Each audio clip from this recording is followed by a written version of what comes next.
আল্লাহ রাতের শেষ ভাগে প্রথম আসমান আইসা ডাকে, ও আমার গুনাহগার গোলামেরা কই? শয়তানের ধোঁকায় পড়ে গুনাহ করেছো, আমি আল্লাহ ক্ষমার দরজা খুইলা ডাকতেছি।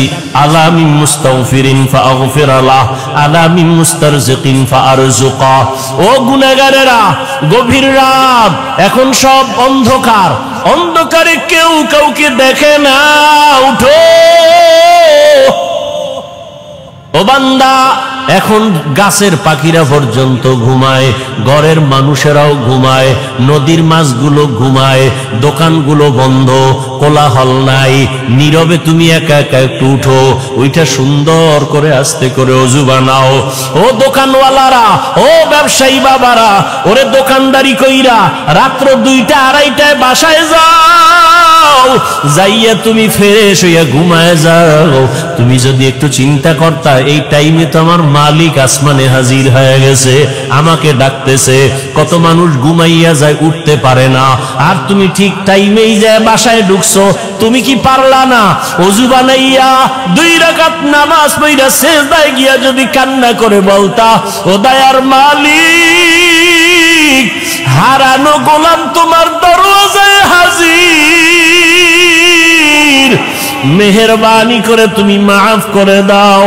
ইমাম সাহেব পরামর্শ দিয়ে দিল, বাবা ভোর রাত্রে আমার মাওলা বড় দয়ার নজর দিয়া তাকায়, আপনি গোপনে একা একা ওযু বানায় ঘরের কোণে একটু নামাজ পড়বেন, আর আমার মাওলার কাছে কান্না করবেন।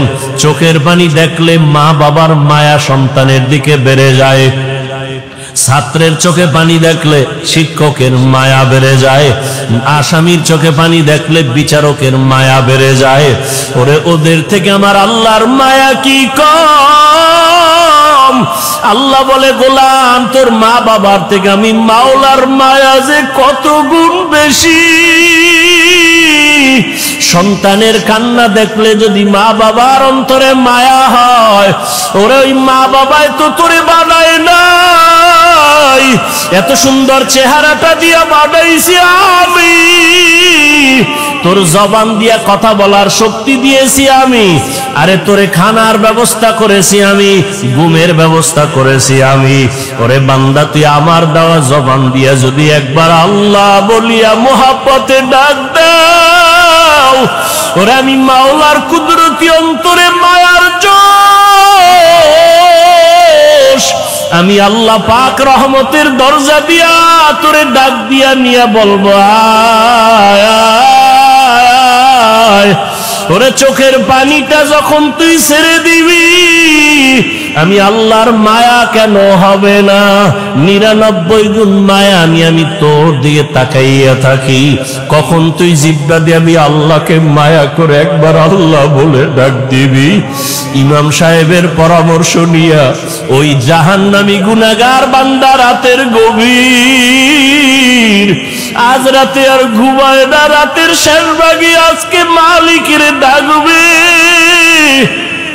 ইমাম সাহেবের পরামর্শ নিয়া ওই আল্লাহর বান্দা রাতের বেলা যখন শেষ ভাগ চলে আসলো, অন্ধকারে রুমের পাশে একটা জায়গায় বসিয়া ওযু বানাইয়া জায়নামাজ বিছাইয়া সিজদায় পড়ে কান্না শুরু করলো, ও আল্লাহ আমারে মাফ করে দাও, আমাকে মাফ করে দাও, ইয়া রব্বি গফিরলি, ইয়া রব্বি গফিরলি, ইয়া রব্বি গফিরলি। এমন কান্না, এমন কান্না, ঘরের বাচ্চারা পর্যন্ত এক পর্যায়ে আওয়াজ বাড়তে বাড়তে সজাগ হয়ে গেছে। স্ত্রী ডাক দিয়ে কয়, ও স্বামী আমার, তুমি জীবনভর এত অন্যায় করছো, এখন কান্না করতেছো কেন? বলে, আল্লাহর কাছে ক্ষমা চাই। হঠাৎ করে গাইবি একটা আওয়াজ, এরে বান্দা তুই যতই কাঁদো তোর ক্ষমা নাই, ক্ষমা নাই, ক্ষমা নাই। ওরে তুই কান্না করে কি লাভ? এত বড় বড় অন্যায় তুই করছো। আওয়াজটা স্ত্রী পর্যন্ত কানে শুনছে।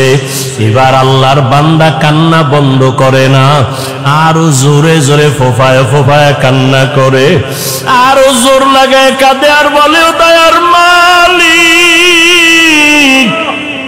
গুনার কারণে ফিরাইয়া দিও না, ওরে আমার মতো গুনাহগার কেউ নাই, শয়তানের ধোকায় পড়ে গুনাহ করলাম, গুনার কারণে আমার হাত না পাক, আমার চোখ না পাক, আমার জিহ্বা না পাক, আমার অন্তর না পাক, আমার মতো জাহান্নামী কেউ নাই। মানুষ আমারে ভালো বলে, আসলে আমি তো বড় খারাপ মানুষ। আমার জবানটা গুনার কারণে না পাক, আমার চোখ দুইটা গুনার কারণে না পাক। স্ত্রী ডাক দিয়া বলে, তুমি গাইবি আওয়াজ শুনো নাই, তোমার ক্ষমা নাই, তুমি আবার কান্না করো কেন? আল্লাহর বান্দা বলে, বিবি বলো, এই কান্নার দরজা বাদ দিয়া অন্য কোন দরওয়াজা আছে নাকি, বলো, সেখানে গিয়া কান্না করব। স্ত্রী বলে, আর কোন দরওয়াজা নাই। বলে, তাহলে যেহেতু একটাই দরওয়াজা, গফফার নামের দরওয়াজা, রহমান নামের দরওয়াজা, এই দরওয়াজা ছাড়া যেহেতু আর কোন দরওয়াজা নাই, আমাকে ক্ষমা না করলে আমি কান্না বন্ধ করব না, আমি কান্না করেই যাব। একটা সন্তান কান্না করলে মা বাবায় যদি মায়া করে, একটা ছাত্র কান্না করলে যদি শিক্ষকের মায়া বাড়ে, আমার রহমানের দরজা আমি ছাড়ব না, কান্না করতেই থাকবো। আমার পরিণামে যা হবার হবে, তবে কান্না আর আমি বন্ধ করব না। এই বলি আবার কান্না শুরু, আর ডাকেও, দয়ার মালিক, তোমার বান্দা তুমি বানাইছো, তোমার ছেলে নাই মেয়ে নাই, আমরাই তোমার আদরের গোলাম। শয়তানের ধোকায় পড়ে গুনাহ করেছি, গুনার দিয়ে তাকাইয়া ফিরাইয়া দিও না রে আল্লাহ। গুনার কারণে দিলটা পাথর, চোখে পানিও নাই। ও আমার গুনাহগার বাবারা, ও যুবক বাবারা, চোখে কি পানি নাই? গুনার কথা স্মরণ করে আমার মালিকের ডাক দাও, আর আমার মালিকের কাছে ক্ষমা চাও। ওরে, আজকে রাত্রে তুমি এখানে আসো, কালকে কোথায় থাকবা জানা নাই। আল্লাহর বান্দা কান্না বন্ধ করে না, কান্না চালু রাখছে। এমন কান্নার এক পর্যায়ে হঠাৎ করে আবার গাইবি আওয়াজ, আল্লাহর পক্ষ থেকে আওয়াজ আসতেছে, ও বান্দার কাঁদিস না, তোর জীবনের গুনাহ মাফ, ওরে তোকে মাফ করে দেওয়া হয়েছে, আর কাঁদিস না। বান্দা আবার কান্না শুরু করলো, বলে, এতক্ষণ কান্না করেছি ভয়ে, আযাবের ভয়, এখন কাঁদি আমার মালিকের মুহাব্বত। যত কান্না করব তত মালিকের মায়া বেড়ে যাবে, আমার মাওলা আমার দিকে মায়ার নজরে তাকাইবেন। আলহামদুলিল্লাহ, الحمد لله الذي جعل الشمس والقمر بحسبان والنجم والشجر يسجدان وفضل زمانا على زمان كما فضل مكانا على مكان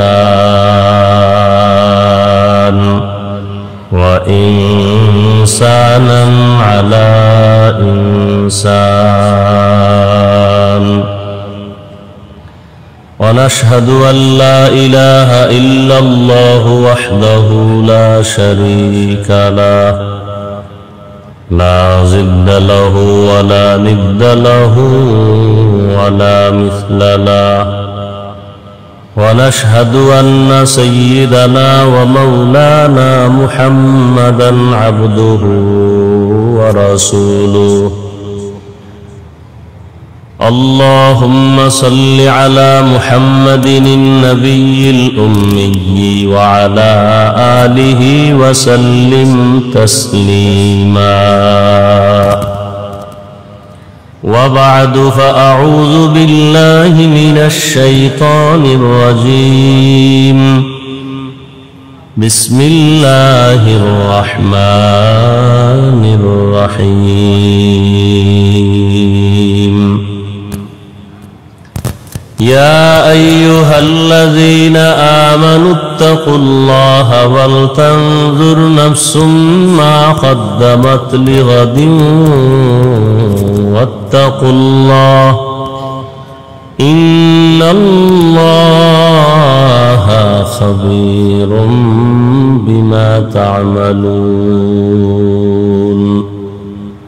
وقال رسول الله صلى الله عليه وآله وسلم الدنيا سجن المؤمن وجنة الكافر.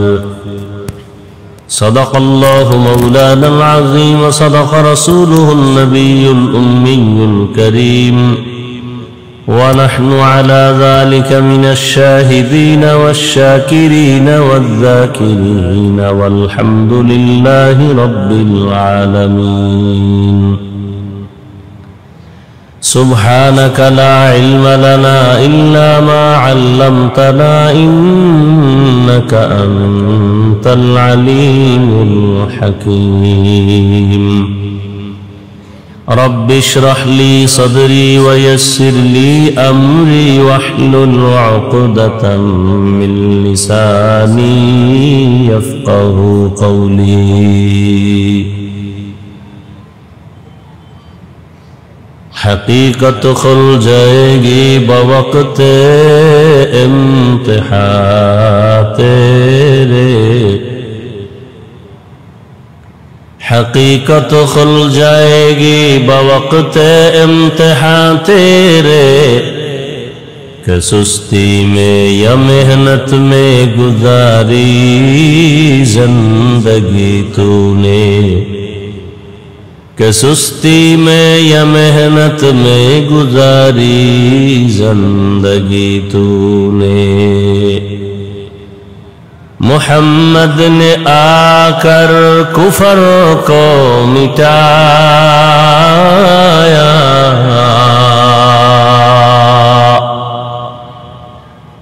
محمد نے آ کر کفر کو مٹایا.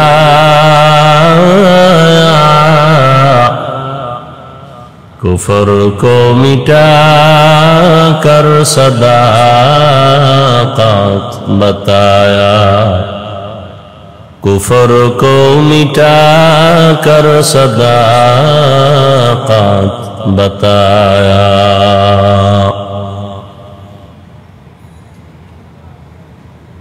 অধ্যকার আজ মাহফিল উপস্থিত মোহতারাম সম্মানিত সভাপতি হযরত উলামায়ে কেরাম, এলাকার বিভিন্ন স্থান থেকে আগত আল্লাহ পাকের আশিকিন, জাকিরিন, শাকিরিন, মুহিব্বিন, মুরব্বিয়ান এজম, কলিজার টুকরা আমার সমবয়সী যুবক বন্ধুগণ, স্নেহের ছোট ভাই, পর্দার আড়ালে মাইকের আওয়াজ শ্রবণরতা মা বোনেরা, আল্লাহ পাকের দরবারে শুকর যে আল্লাহ পাক আমাদেরকে সুস্থ রেখেছেন, আলহামদুলিল্লাহ। দরুদ ও সালাম সৈয়দুল মুরসালিন, রাহমাতুল লিল আলামিন, শফিউল মুজনিবিন, খাতামুন নবিয়্যিন, সৈয়দুস সাকালাইন, ইমামুল মুরসালিন হযরত মুহাম্মদুর রাসূলুল্লাহ সাল্লাল্লাহু আলাইহি ওয়া আলিহি ওয়াসাল্লামের উপর সর্বোপরি শুকর যাদের অক্লান্ত পরিশ্রমের মাধ্যমে আজ সুন্দর আয়োজন, সময়, পরামর্শ, অর্থ দিয়ে দোয়া করে এই সুন্দর আয়োজনকে যারা সফলতার জন্য চেষ্টা করেছেন, প্রতিকূল আবহাওয়ার মধ্যেও আপনারাও আসছেন, আল্লাহ আমাদেরকে তৌফিক দিয়েছেন, এজন্য আরেকবার শুকর আদায়ার্থে পড়ি আলহামদুলিল্লাহ। দরুদ ও সালাম সৈয়দুল মুরসালিন, রাহমাতুল লিল আলামিন, শফিউল মুজনিবিন, খাতামুন নবিয়্যিন, সৈয়দুস সাকালাইন, ইমামুল মুরসালিন হযরত মুহাম্মদুর রাসূলুল্লাহ সাল্লাল্লাহু আলাইহি ওয়া আলিহি ওয়াসাল্লামের উপর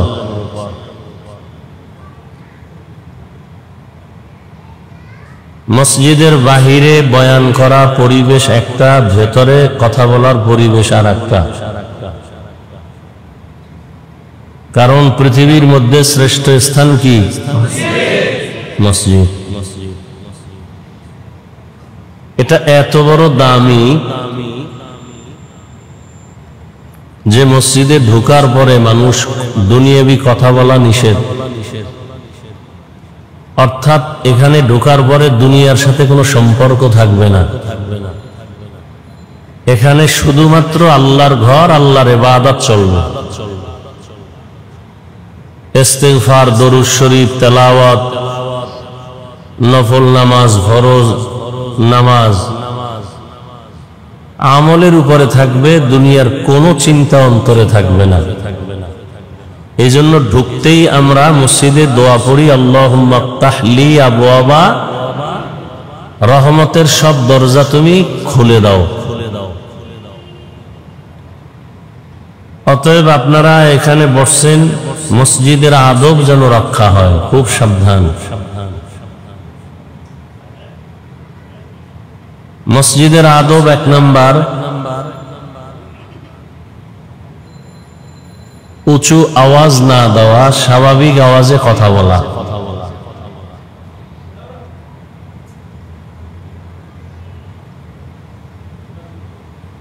এবং এখানে ঢোকার পরে আমরা আল্লাহর ঘরে আসি, অন্য জায়গার থেকে এই জায়গাটা বড় দামি। আর আজকে যে মজলিসটা এখানে হচ্ছে এটা বড় আরো দামি।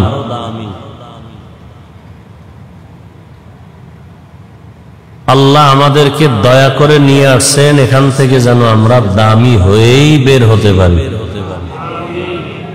আল্লাহ তৌফিক দান করেন।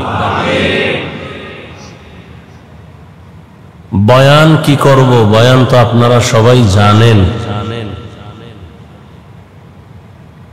গোটা পৃথিবীর অবস্থা বড় করুণ।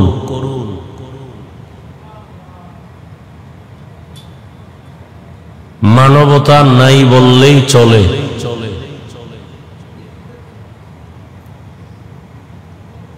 কারণ একটা মানুষ, একটা কুকুর কষ্ট পেলে সইতে পারে না,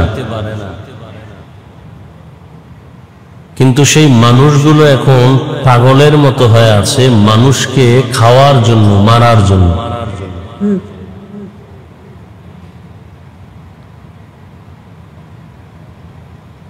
ইসলাম বিদ্বেষীদের এটাই টার্গেট, যে আমাদের ফায়দা হোক বা না হোক, আমরা খেতে পারি আর না পারি, আমরা শান্তিতে থাকতে পারি আর না পারি, ইসলাম আর মুসলমানদেরকে খেতেও দিব না, শান্তিতেও থাকতে দিব না।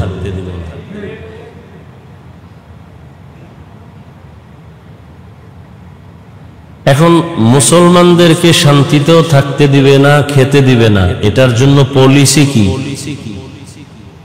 প্রথম পলিসি, মুসলমানদের মাঝে ডিভাইডেড তৈরি করো, দলে দলে ভাগ করো, এক ভাইকে আর এক ভাইয়ের বিরুদ্ধে লাগায় দাও, এক হুজুরকে আর এক হুজুরের বিরুদ্ধে লাগাও, এক ইমামকে আর এক ইমামের বিরুদ্ধে লাগায় দাও, এক পীরকে আর এক পীরের বিরুদ্ধে লাগায় দাও। তো মুসলমানরা নিজেদের মধ্যে দ্বন্দ্ব করবে, কলহ দ্বন্দ্ব। আমরা শান্তিতে থাকতে পারলাম কি না পারলাম এটা পরের কথা, মুসলমান যেন শান্তিতে থাকতে পারে না, এই টার্গেট নিয়ে সব বিধর্মী এক প্ল্যাটফর্মে কাজ করতেছে। আমাদের দেশেও এই দ্বন্দ্ব, এই ডিভাইড চলতেছে। দূরত্ব, এক হুজুরের বয়ান একভাবে চলতেছে, এটার বিরুদ্ধে আর একজনে বয়ান করতেছে, একে অপরের বিরুদ্ধে আমরা লেগেই আছি। কে টুপি কোন লাইনের পড়লো এ নিয়ে দ্বন্দ্ব। টুপি কার সুন্নত এটা নিয়ে দ্বন্দ্ব কেন? যে টুপি পরে না তার সাথে দ্বন্দ্ব নেই, যে পরে তার সাথে দ্বন্দ্ব। চিন্তা করতে পারেন।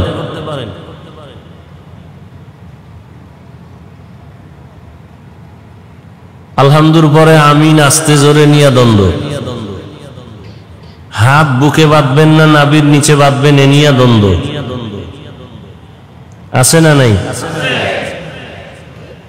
চট্টগ্রামের মানুষ আমাকে বলেন তো, বাইতুল্লাহ যারা গেছেন, হজে গেছেন, ওমরায় গেছেন, আপনারা তো দেখছেন, আর যারা যান না হয়তোবা শুনছেন, বাইতুল্লাহ তো ওমরা বা হজে দুনিয়ার সব মুসলমানরাই তো আসে, আসে না? দুনিয়াতে যত লাইনের মানুষ আছে, যত লাইনের আকীদাওয়ালা আমলওয়ালা মানুষ, ওখানে গেলে দেখা যায় কেউ নামাজে হাত ছাইরা দিয়া দাঁড়ায় আছে, কেউ বুকে হাত বেঁধে আছে, কেউ নাভির নিচে হাত বেঁধে আছে,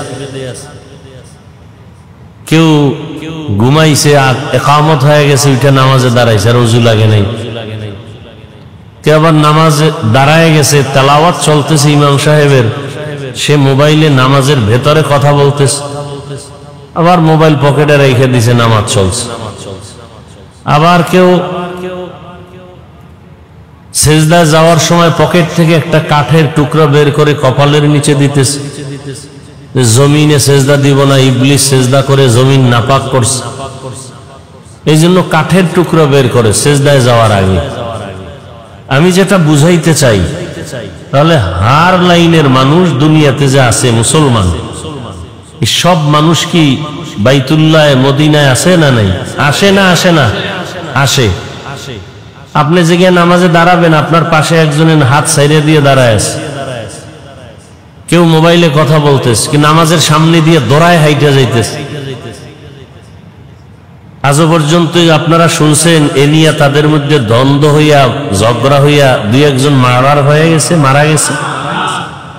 হ্যাঁ, তা আমাদের দেশে এত ঝামেলা কেন, এত ঝগড়া কেন, দ্বন্দ্ব কেন, দূরত্ব কেন, সালাম দেয় না, নেয় না, কারণ কি? বিষয় কি?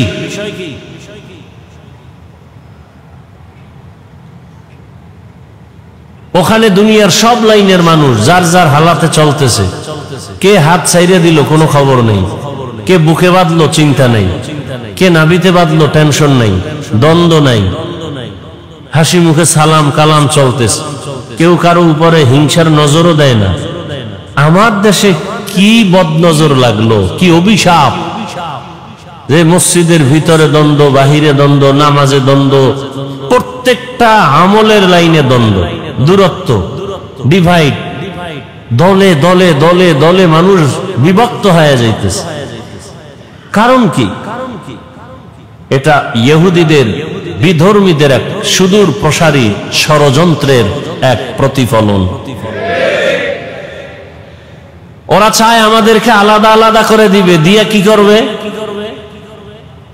ইরাকের ধরো, সাদ্দাম শেষ, ইরাক শেষ, কি অজুহাত? যে অজুহাত দিল সে অজুহাত যারা দিছে তাদের মধ্যে অভাব নেই।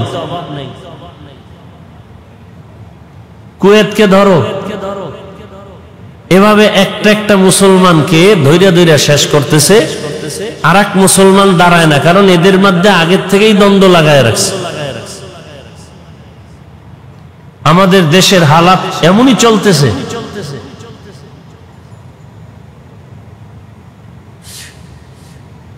তাবলিগে যাওয়া যাবে না, পীরের কাছে যাওয়া যাবে না, যারা পীরের কাছে যায় এরা তাবলিগ পছন্দ করে না, অনেকে আবার একদল তাবলিগে আছে পীর মুরিদি পছন্দ করে না, আবার একদল এই লাইনে থাইকা জিহাদ পছন্দ করে না, আবার কেউ জিহাদের ময়দানে দৌড়াইয়া অন্য লাইন পছন্দ করে না।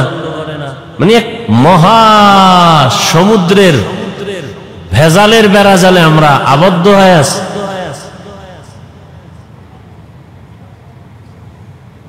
এখনো আমাদের মধ্যে আজকে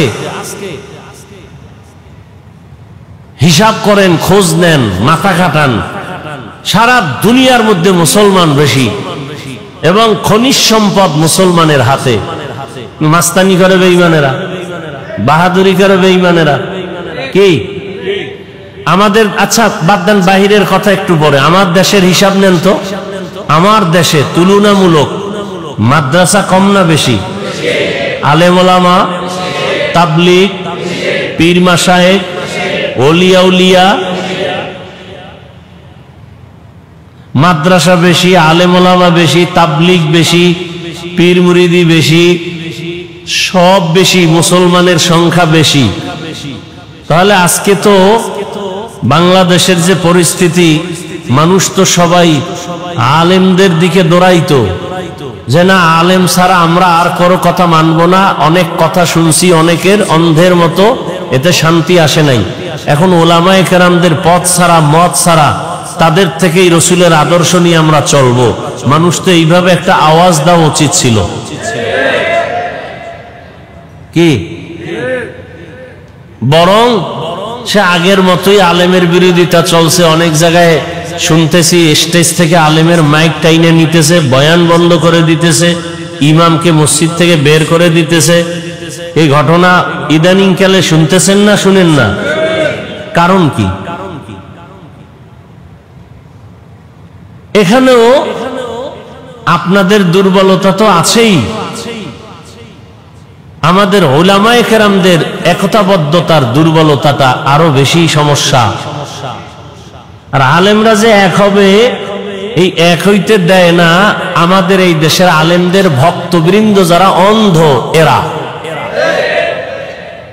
না আমি বয়ান করে গেছি, এখন এই এলাকায় বয়ানের পরে চলে গেছি, এই এলাকায় আরো বহুত মুসলমান আছে যারা আমার লাইনে না, মুসলমান, নামাজ পড়ে, রোজা রাখে, কিন্তু আমার লাইনের একটু ভিন্ন তরিকায় তারা চলে।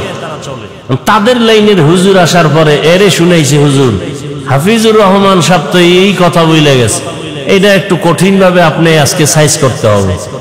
হুজুরে তো আর আমারে টেলিফোন কইরা জিগায় না আপনি কইছেন নি, বা আমি কিভাবে বলছি, কোন নিয়তে বলছি, এটা তার হুজুরকে তারা বুঝাইতে পারে না, সে আবার আমার বিরুদ্ধে বলে গেল।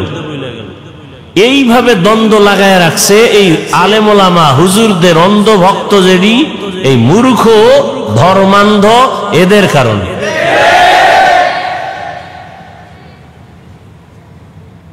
আবার আমি হুজুর চিন্তা করি, যদি আপনাকে কথা না শুনি তা তো আমার গাড়ি ভাড়াও দিবেন না, তাহলে আপনাদের কথাও আমার শোনা লাগে।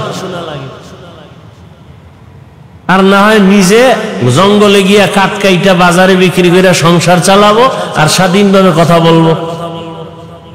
মরণ থাকলে মরণ হবে। এত কিছুর পরেও এ জাতির বিবেক কখন ঠিক হবে?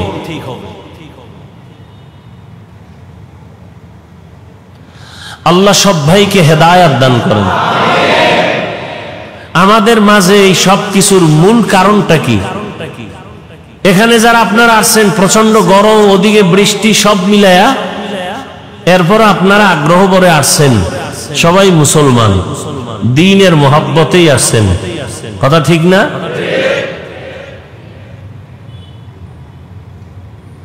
আসার পরে দ্বীনের মহব্বত নিয়ে আসলেন, আমরা মুসলমান, নবীর আশেক, আপনিও মুসলমান, আমিও মুসলমান, আপনার আল্লাহ আমার আল্লাহ দুইজন না একজন? আপনাদের নবী আমার নবী এক না আলাদা? আপনাদের কোরআন আমার কোরআন, আপনাদের কাবা আমার কাবা, আপনাদের কালেমা আমার কালেমা, আপনাদের ধর্ম আমার ধর্ম।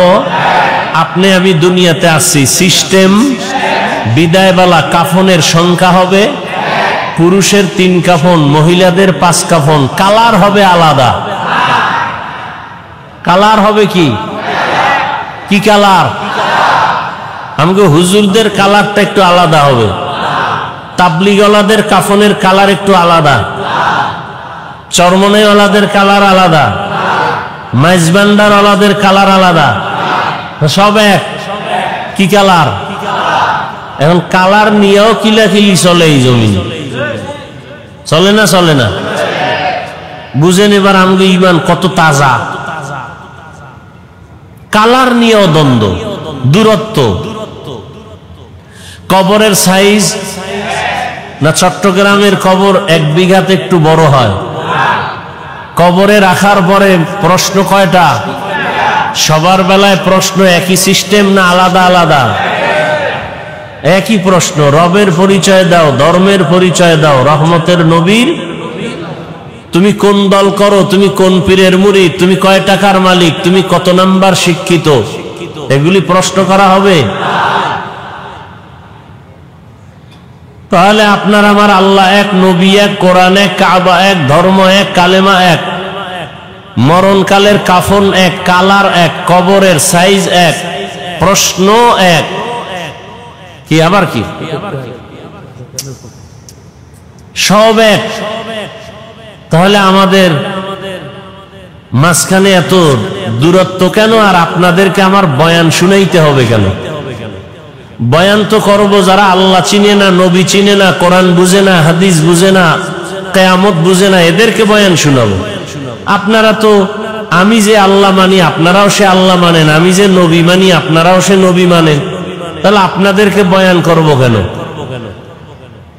অথচ আপনাদেরকে বয়ান করব শুধু তাই না, করতে করতে জীবন শেষ। আমি একা হাজার হাজার হাজার আলেম ওলামা, সবার বয়ানের এক আওয়াজ, আল্লাহর গোলাম হও, রসুলের আদর্শের মালা গলায় লাগাও। না তাবলীগওয়ালারা বলে যে তোমরা নামাজ ছেড়ে দাও,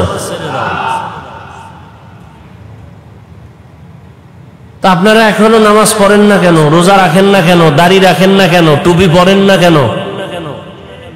মরার পরে করবেন? হ্যাঁ, বড় কঠিন হালাত। আল্লাহ আমাদের সহি বুঝ দান করেন।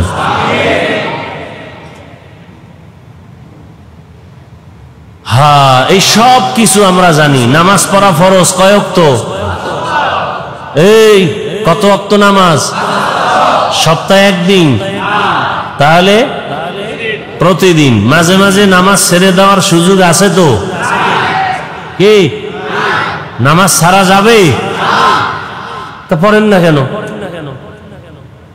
সবই আপনারা বলতেছেন, আবার আপনারাই নামাজ পড়েন না। এখানে বহু আল্লাহর বান্দা আছে, আজকে ফজর পড়েন নাই, জোহর পড়েন নাই, আসর পড়েন নাই, মাগরিব পড়েন নাই, এশা পড়েন নাই। ফজর পড়বেন কিনা তারও কোনো নিশ্চয়তা নাই, অথচ দাবি করেন আশেকে রসুল, দাবি করেন খাজা মঈনুদ্দিন চিশতি আজমিরির ভক্ত, শাহ আমানতের ভক্ত, শাহ মখদুমের ভক্ত, শাহ জালাল রহমতুল্লাহ আলাইহের ভক্ত, বাইজিদ বুস্তামির ভক্ত। যারা এই সমস্ত আল্লাহ আল্লাহদের ভক্ত দাবি করে, নামাজ পড়ে না। বাইজিদ বুস্তামি, খাজা মঈনুদ্দিন চিশতি, শাহ মখদুম, শাহ আমানত, শাহ জালাল, শাহ পরান, এরা বোধহয় নামাজ পড়তেন না। কি জানেননি? এরা নামাজ পড়তেন, রোজা রাখতেন, দাড়ি রাখতেন না, রাখতেন, পর্দা করতেন না। কি সত্য কথা বলেন? পড়তেন। তাহলে আপনারা করেন না কেন? তাহলে বোঝা গেল আপনারা আসল ভক্ত না, আপনারা ভক্ত নামের ধোঁকাবাজ। বরং আসল ভক্ত তারা যারা শাহজালাল রহমতুল্লাহ আলাইহির মোহাব্বত নিয়ে আল্লাহকে মানে, নবী মানে, নামাজ পড়ে, পর্দা করে, হালাল খায়, এরা আসল ভক্ত। শাহজালাল রহমতুল্লাহ আলাইহি আল্লাহর মোহাব্বতে জীবনে বিবাহ করেন নাই। জীবনে কি করেন নাই? খাজা মঈনুদ্দিন চিশতি আজমিরির ইতিহাস জানেন? এই চট্টগ্রামে খাজা মঈনুদ্দিন চিশতি আজমিরির সব ভক্ত এক জায়গায় কইরা যদি জিগাই তার পীরের নাম কি, খাজা মঈনুদ্দিন চিশতি আজমিরির দৌরত্ব কত?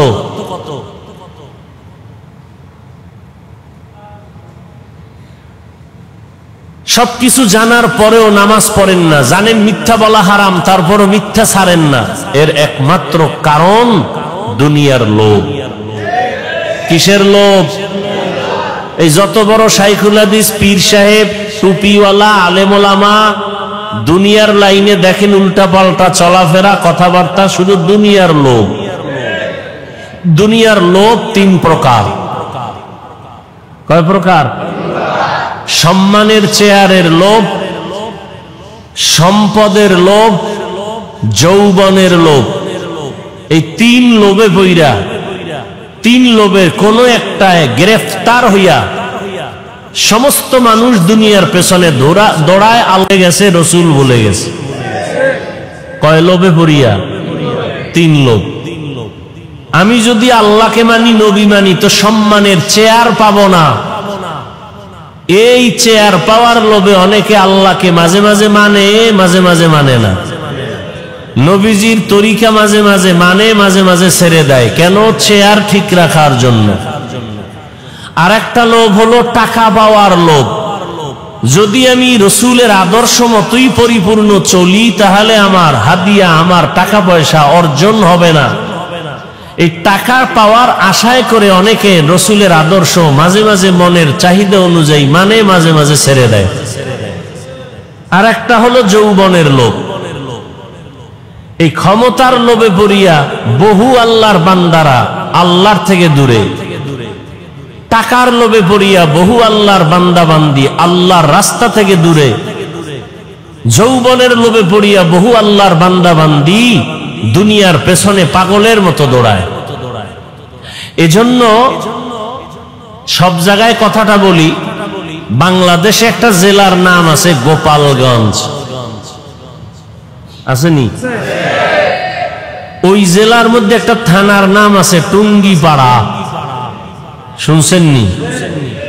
ওই টুঙ্গিপাড়ার মধ্যে দুনিয়াদারেরা জানে এক নেতা আছে, আমরা উলামায়ে কেরাম আখিরাতওয়ালারা জানি আখিরাতের এক বাদশা আছে ওখানে। ওলিয়ে কামেল, মুর্শিদে মোকাম্মেল,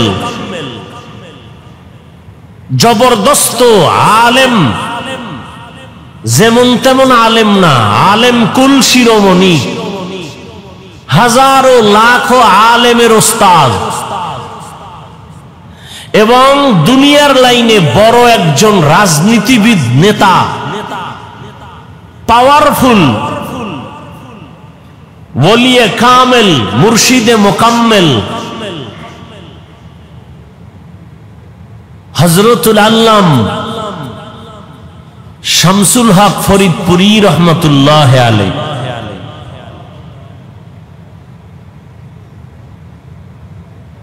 ঢাকাতে বড় কাটারা মাদ্রাসা, বিশাল বড় মাদ্রাসা, কামরাঙ্গীরচর মাদ্রাসা, লালবাগ মাদ্রাসা, ফরিদাবাদ মাদ্রাসা, সব তার হাতে গড়া। পাকিস্তান পিরিয়ডে ইংলিশের উপরে ডক্টরেট ডিগ্রি নেওয়া সেই শামসুল হক ফরিদপুরি রহমতুল্লাহ আলাইহি বাগের বাচ্চা ছিলেন, সুন্নতের উপর এতটা মজবুত ছিলেন, দুনিয়ার কোন দুনিয়াদারকে পরোয়া করতেন না।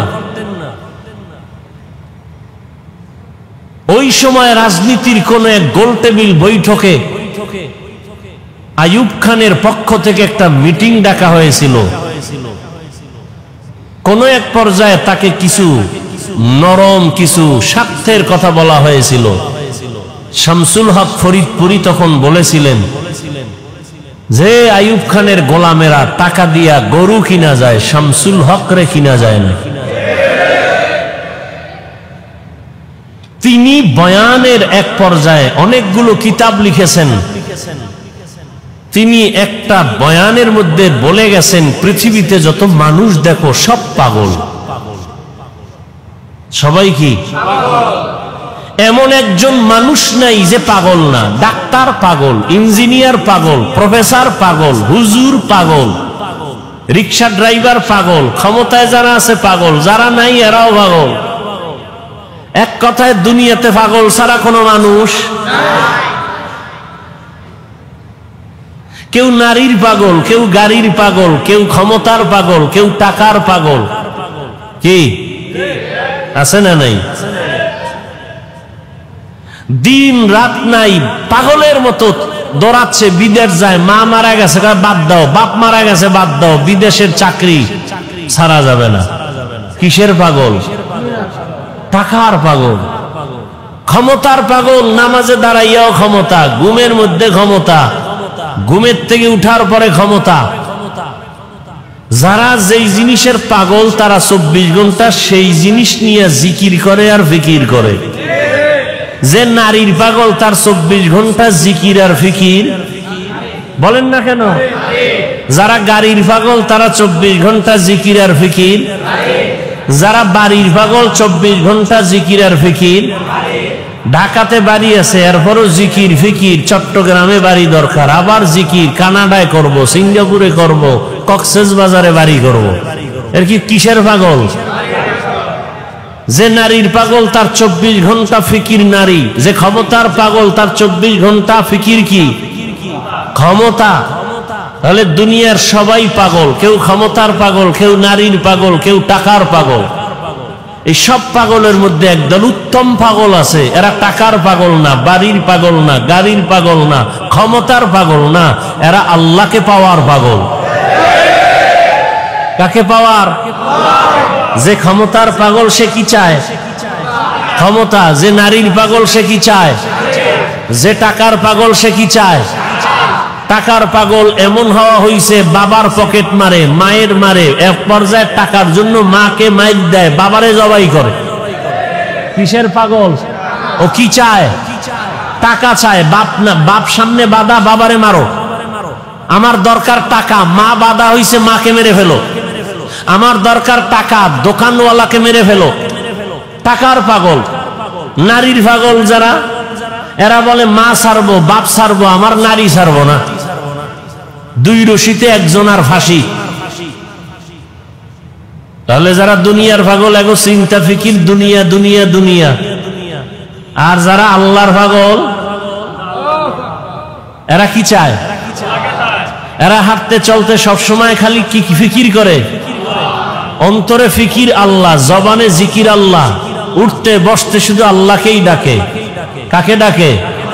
ইয়া ইলাহি মুঝসে মুঝকো दूर कर, ताके देखो मुझ में तुझको एक नजर। या इलाही तू मेरा माबूद है, या इलाही तू मेरा माशूक है। या इलाही तू मेरा सत्तार है, या इलाही तू मेरा गफ्फार है। আল্লাহকে পাওয়ার জন্য যেই বান্দা পাগল, যে পাগল হইছে কেন? কইটার মধ্যে মজা পাইছে। মা বাবায় বুঝায় তুই কোন মাইয়ার জন্য পাগল হইছ, তোরে সুন্দরী রূপসী বড় লোকের মাইয়া এনে দিব, বলে দরকার নেই আমার ফেতনি বালা। চেহারা ভালো না খাবার এটাই ভালো।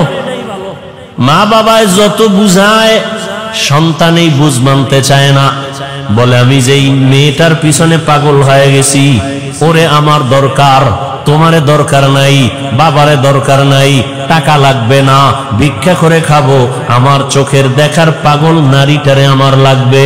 তোমরা যতই বলো কালো, তা আমার কাছে এটাই কি ভালো। এখন যত বুঝায় সে বুঝতে চায় না। সবাই বলে সে এখন মেয়ের জন্য পাগল হয়ে গেছে, ওর মাথা ঠিক নাই, ও এখন পাগল ভেসে চলতেছে, এখন ওরে সবাই ছেড়ে দাও, ওর পাগলামি নিয়ে ও আছে, ওখানে মজা পাইছে, ওই মজা ছাড়বে না। টাকার পেছনে যারা ঘুরে দৌড়ায়, হাজারবার বুঝানোর পরও বলে হারাম খাবি না, এরপরও হারামের ভিতরে মজা। কুকুরের যতই বুঝাও পায়খানা খাওয়া ভালো না, তোর জন্য ফ্যান আছে, ভাতের মার আছে, তোর জন্য খানা আছে আলাদা, বাথরুমে গিয়া পায়খানা খাইও না। কুকুরের যত বুঝাবে পায় না, আমার ওটাই মজা বেশি। কথা ঠিক নি? এরে নবীর উম্মত যারা আমার আল্লাহ পাকের আশিক, ওরা গবেষণা করতে করতে ফিকির করতে করতে চিন্তা করলো, আমার মা আমার বাবা আমার আসল কেউ না, একমাত্র আমার আসল কে? রিজিকের মালিক আমার আল্লাহ, হায়াতের মালিক আমার আল্লাহ, ইজ্জতের মালিক আমার আল্লাহ, আমাকে সুস্থ রাখার মালিক কে? আল্লাহ, সম্মান দেওয়ার মালিক আল্লাহ, ইজ্জত নেওয়ারও মালিক কে? চেয়ারে বসাইয়া দেয় কে? এই চেয়ার থেকে নামায়া দেয় কে? সব কিছুর মূলে আমার আল্লাহ। আমি যদি ঘুমায় যাই, ঘুম থেকে যদি না উঠি, আমার আল্লাহ যদি না উঠতে পারবো না, আমাকে ঘুম পাড়ায় দেন কে? আল্লাহ। ঘুম থেকে উঠার সুযোগ কে দেন? আল্লাহ। আল্লাহ যদি কয় না তোর এই শেষ ঘুম, আমার মা বাবায় জীবনে ঘুম থেকে সজাগ করতে আর পারবে না। এই চিন্তা করতে করতে করতে করতে অন্তরের মধ্যে একটা মজার ঘেরান আসতে থাকে। আসলে আমার মা আপন না, বাবা আপন না, ভাই আপন না, টাকা আপন না, মাল আমার আপন না, একমাত্র আমার ইহকাল পরকালে আমার ভালোর জন্য সর্বক্ষেত্রে আমার একমাত্র আপনকে। এই বুঝটা যখন এসে যায়, তখন দুনিয়ার সবাই যদি বলে নামাজ সারিয়া দে, দাড়ি কেটে ফেল, ওই বান্দা বলে চাকরি ছাড়বো তারপরও দাড়ি কাটবো না। या इलाही मुझसे मुझको दूर कर, ताके देखो मुझ में तुझको एक नजर। या इलाही तू मेरा माबूद है, या इलाही तू मेरा माशूक है। আবু জাহাল নবীরে দেখছে না 13টা বছর, যেই রহমতের নবীকে এক নজর দেখলে জাহান্নামের আগুনটা হারাম হয়ে যায়। কেমন মায়ার নবী আমার, যেই রহমতের নবীকে দেখা মাত্র পেটের ক্ষুধা থাকে না। কেমন মায়ার নবী আমার, যেই রহমতের নবী যেখানে কদম রাখেন ওখান থেকে মিশকের ঘেরান।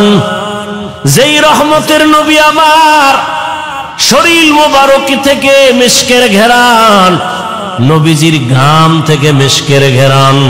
কেমন মায়ার নবী আমার, যেই নবীকে এক নজর দেখার জন্য গর্তের পিপিলিকা পাগল, নবীকে এক নজর দেখার জন্য নদীর সমুদ্রের মাছ বড় আফসুস করে, রহমতের নবীকে এক নজর দেখার জন্য জঙ্গলের প্রাণীরা পাগল হয়ে আছে।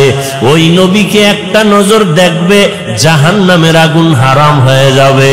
কিন্তু কপাল বড় খারাপ, 13 বছর পর্যন্ত ওই নবীকে পাশে বসে দেখলো, বয়ান শুনলো, এরপরও একবারও কালেমা নসিব হলো না, কালেমা পড়লো না। কে? আবু জাহাল। কারণটা কি?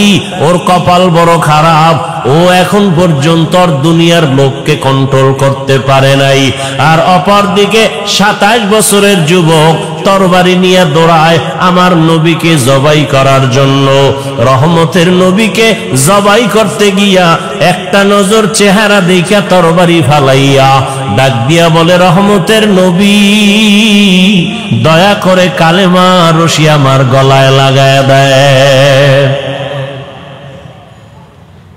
13 বছর নবীরে দেখিয়াও কালেমা পড়ে না, বরং বিরোধিতা। আর 27 বছরের যুবক নবীজিকে মারতে গিয়া, জবাই করতে গিয়া কালেমার মালা গলায় পড়ছে। কে? কে? এর নাম হেদায়েত, এর নাম কফাল। এরে আল্লাহর বান্দারা, দুনিয়াতে কে পাঠাইছেন আমাদের? আমরা জোর করে আসতে পারছি? হ্যাঁ, আমরা জোর করে কেউ আসতে পারি নাই। দয়া করে আল্লাহ আমাদের পাঠাইছেন। আল্লাহ যদি না পাঠাইতেন আসার কোনো সুযোগ ছিল না। আল্লাহ দয়া করে পাঠাইছেন। কেন? বলে আমার ইবাদত করার জন্য। তোমার কাজ একটা, শুধু আমার ইবাদত। তবে ইবাদতটা দুনিয়ার মধ্যে থাকিয়া করবা, জঙ্গলে গিয়া না। সংসারও করবা, ব্যবসা করবা, চাকরি করবা, এর মাঝে দিয়া জবান দিয়া আমার আল্লাহরে ডাকবা। নামাজের সময় নামাজও পড়বা, মা বাবার হকও আদায় করবা, স্ত্রীর হকও আদায় করবা, সন্তানের হকও আদায় করবা, প্রতিবেশীর হক আদায় করবা, ভাইয়ের হক আদায় করবা, বোনের হক আদায় করবা, তোমার বাবার হক আদায় করবা, মুরব্বির হক আদায় করবা। এর মধ্য দিয়া তুমি আমার হকও আদায় করবা। সব ঠিক রাইখা যখন তুমি আমি আল্লাহকে আল্লাহ বলে ডাক দিবা, তোমার ওজনটা অনেক বেড়ে যাবে। আমি আল্লাহ দুনিয়ায় পাঠাইলাম, দুনিয়ার কাজের মাঝখান দিয়া আল্লাহর ইবাদত করবা, এই কাজের জন্য আমি পাঠাইলাম। দুনিয়া ছাড়া এই ইবাদত আলাদা জায়গায় করা যাবে না। দুনিয়াতেই দিলাম আমি ইবাদত করার জন্য। এখন ইবাদতটা করা মাত্র তুমি চলে আসো। তোমার থাকার জায়গা দুনিয়া না, তোমার ঘুমানোর জায়গা দুনিয়া না, আরামের জায়গা দুনিয়া না। আমি আল্লাহ তোমার চির শান্তির জন্য আরামের ঘর বানায় রাখছি, জান্নাত। বেহেশত আযাকে আযারে নবাসত কাছে রাবা কাছে কারে নবাসত। আল্লাহ সতর্ক বাণী দিয়ে বললেন, ইয়া আইয়ুহাল্লাযীনা আমানুত্তাকুল্লাহ, ও মুমিন আমি আল্লাহকে ভয় কর।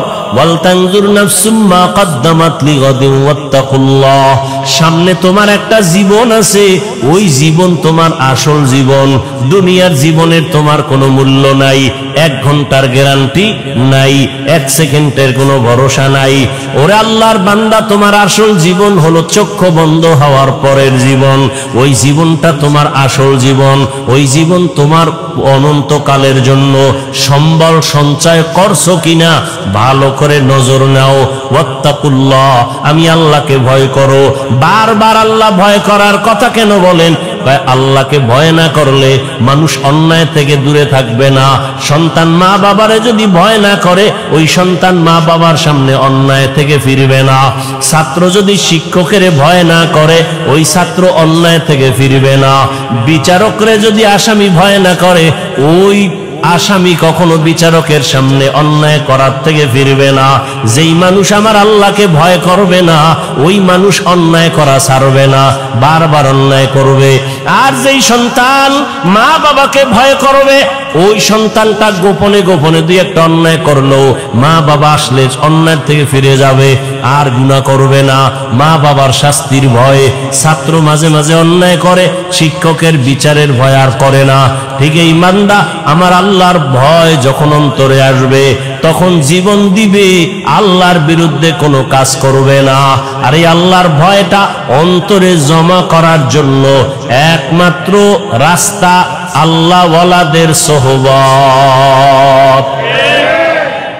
আল্লাহওয়ালা যারা, আল্লাহর ওলি, এদের নেক নজর, এদের দোয়া, এদের পরামর্শ। কারণ কিয়ামত পর্যন্ত আর 1 সেকেন্ডের জন্য জমিনে নবীজি আসবেন? কালেমার দাওয়াত দিতে নবী আসবেন? চট্টগ্রামে নবীজি আইসা কালেমার দাওয়াত দিবেন? ঢাকাতে নবীজি আইসা কখনো কালেমার দাওয়াত দিবেন? নবী আর জীবনে দাওয়াত দিতে আসবেন না। সাহাবায়ে কেরাম আসবেননি? আসবেন না। এরপরে আইম্মায়ে কেরামরা আসবেননি? আসবেন না।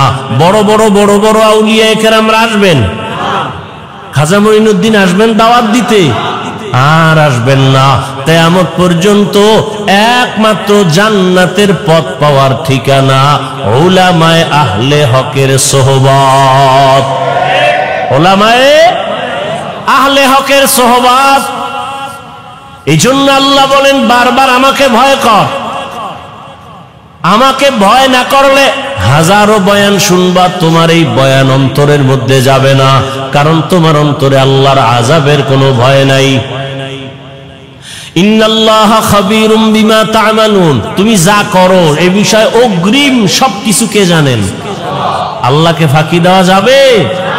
ফাঁকি দেওয়া যাবে না। আল্লাহ বলে, বান্দা আমাকে ভয় কর, গুনাহ থেকে দুনিয়ার মহব্বত সারিয়া আখিরাতের লাইনে তুমি মজবুতি অর্জন করো, আখিরাতের বাজার ঠিক মতো করো। আখিরাতের বাজার হলো ইবাদত। আখিরাতের বাজার কি? ইবাদত মানে কি শুধু নামাজ? হাসি দিবেন ইবাদত, কান্না করবেন ইবাদত, মা বাবার সাথে কথা বলবেন ইবাদত, আপনি বিবাহ শাদী করবেন ইবাদত, চাকরি করবেন ইবাদত, ব্যবসা করবেন ইবাদত, লেখাপড়া করবেন ইবাদত। সব কিছু আল্লাহর মোহাব্বত নিয়ে করবেন, নবীর আদর্শ মেনে করবেন, ইবাদত হয়ে যাবে। বাথরুমে গিয়ে বসে থাকবেন, সেটাও আপনার ইবাদত হিসাবে পরিণত হবে, যদি আল্লাহর মোহাব্বত, রসুলের আদর্শ অনুযায়ী বাথরুম করেন। আল্লাহর মোহাব্বত আর কার আদর্শ? আর কারো আদর্শ মানা যাবে না। সব আদর্শ ভেজাল, নির্ভেজাল আদর্শ মদিনার রসুলের। দুনিয়ার সব আদর্শ নাপাক, সব আদর্শ একমাত্র পাক আদর্শ কি? রহমতের নবীর আদর্শই কি? পাক। রহমতের নবীর আদর্শ গ্রহণ করার কারণে মক্কার চূড়ান্ত খারাপ মানুষ জান্নাতের অগ্রিম টিকিট হাতে নিয়েছেন, ঠিক না? কয়জন? কয়জন? রসুলের আদর্শের কারণে আল্লাহ জান্নাতের টিকিট তাদের হাতে দিয়েছেন, তারা মরিয়াও অমর। এখনো তাদের নাম যশ খ্যাতি, এত সুনাম। সমস্ত সাহাবায়ে কেরামদের নাম শুনিয়া মানুষের দিলের মধ্যে মায়া লাগে। এমন এমন ঘটনা বললে মানুষ চোখের পানি ধরে রাখতে পারে না, কান্না কান্না। তাদের এত সুন্দর আমল, এত সুন্দর ইলম, এত সুন্দর নামাজ, এত সুন্দর তেলাওয়াত, এত সুন্দর তাকওয়া, এত সুন্দর ইখলাস, এরপরেও জান্নাতের টিকিটও হাতে রেডি, এরপরেও কান্না কান্না কান্না, সারা দিন সারা রাত শুধু কান্না। মালিকের দরবারে কেমনে দাঁড়াবো, অন্ধকার কবরে কেমনে একা থাকবো। তাদের সম্মান কমছে, কমে নাই। আচ্ছা, আমাদের বর্তমান হালাত, সারা দুনিয়ার অবস্থা বড় খারাপ। এই খারাপের ভিতরে যাদের কাছে রসুলের আদর্শ আছে, এদের অবস্থা অনেক সম্মানের, অনেক শান্তির। এদের মতো শান্তিতে সম্মানে আর কেউ নাই। একজন আল্লাহর বান্দা টুপি পরে না, জামা পরে না, পাগড়ি পরে না, দাড়িটা রেখে দিছে। এই ভাই, তুমি পাগড়ি পরো না, দাড়িটার উপরে মজবুত কেন, দাড়ি ছাড়বো না। পাগড়ি মাঝে মাঝে পরলাম না, পরলাম নাই, দাড়ি ছাড়বো না কেন? আমি চিন্তা ভাবনা করে দেখলাম, মরার পরে আমার সাথে রসুলের একটা আদর্শ যাবে, সেটা দাড়ি। মরার পরে কোন আদর্শটার সাথে যাবে? দাড়ি। জাহিরি ভাবে দেখা যাবে দাড়ি।